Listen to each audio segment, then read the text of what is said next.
پنجاب کے نوجوان کو جمعیت علماء اسلام کا منشور کاز بیانیہ کیسے سمجھایا جا سکتا ہے یا ان کے درمیان اس کو کیسے پھیلایا جا سکتا ہے کہ وہ جمعیت علماء اسلام کے منشور کو سمجھیں اور اس کے مطابق سٹینڈ بھی لیں؟ اس میں 3 باتیں میں کرنا چاہتا ہوں۔ ایک یہ کہ جو ان کے فرائض میں، ایک وہ جو ہمارے فرائض میں، ٹھیک ہے، ایک وہ جو ریاست کے فرائض میں۔ جو ان کے فرائض میں ہے وہ یہ ہے کہ وہ ذرا پاکستان کی تاریخ کو سٹڈی کریں، پاکستان کے تمام ادوار کا جائزہ لیں۔ آج کا نوجوان جو ہے وہ ہمیشہ پوسٹ 2000 ایرا میں جیتا ہے اور اس کی بنیاد پر بات کرتا ہے۔ بالکل ٹھیک ہے۔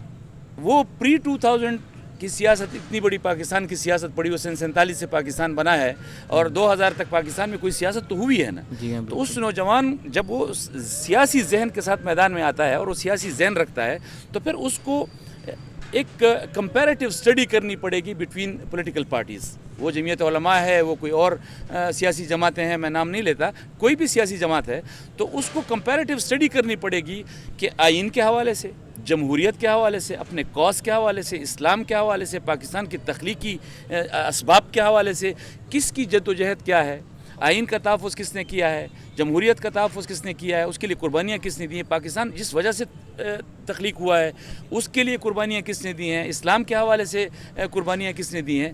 یہ چیزیں ان کو اسٹڈی کرنی پڑے گی، پھر اس کا کمپیریٹیو انالیسس کرنا پڑے گا اور ان کو پوسٹ اور پری 2000 سارے ایراز کو دیکھنا پڑے گا۔ ایک ہمارا فرض ہے، اب سوشل میڈیا کا دور ہے، اب ہمیں چاہیے کہ ہم اس ٹول کو استعمال کرتے ہوئے یہ تمام حقائق ان کے سامنے لائیں جو میں نے آپ کو بتائے ہیں۔ یہ تمام باتیں ہم ان کے سامنے لائیں اور ان کو بتائیں کہ یہ وہ جمعیت علماء اسلام کا روشن چہرہ ہے۔ جمہوریت کے حوالے سے بھی بڑے لبرل لوگ دعوے کرتے ہیں، آئین کے حوالے، تحفظ کے حوالے سے، جمہوریت کے تحفظ کے حوالے سے، لیکن جمعیت علماء اسلام مذہبی سیاسی جماعت ہوتے ہوئے جس طرح آئین اور جمہوریت کا تحفظ کیا کوئی لبرل جماعت نہیں کر سکتی۔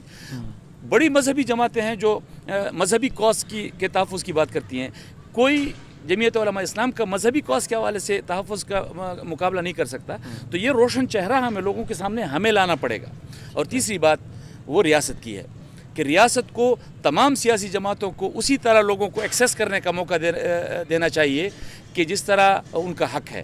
جمعیت علماء اسلام کی یہ شکایت ہے کہ ان کو پنجاب میں لوگوں تک ایکسیس کرنے کے لیے وہ میدان اور وہ سپیس نہیں دیا جاتا جو دوسری سیاسی جماعتوں کو ملتا ہے۔